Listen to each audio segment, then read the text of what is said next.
In this quick tutorial, we will see the procedure to create this TEAPOY using AutoCAD software. Draw a 60 by 60 rectangle. Then using solid command, select the corners of this rectangle. Then draw a circle right at the geometrical center of this rectangle. Change your view direction to isometric view. Select the solid object, go to Properties panel and give a thickness of 45 units. Now give extrude command and select the circle and give a height of 2.5 units. Now move the circle through a distance of 45 units in the Z-axis direction. Now you have completed the 3D model of the TEAPOY.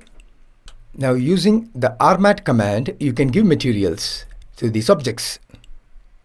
Select the TEAPOY support and select the wooden pattern. Click on Assign to Selection and change the visual style to realistic. Now select the TEAPOY top, go to glass material and assign a glass material. Now we have completed the simple 3D model of the TEAPOY with materials. Please hit the like button of this video if you liked it and drop your comments at the comment box if you need any clarifications. Thanks for your time.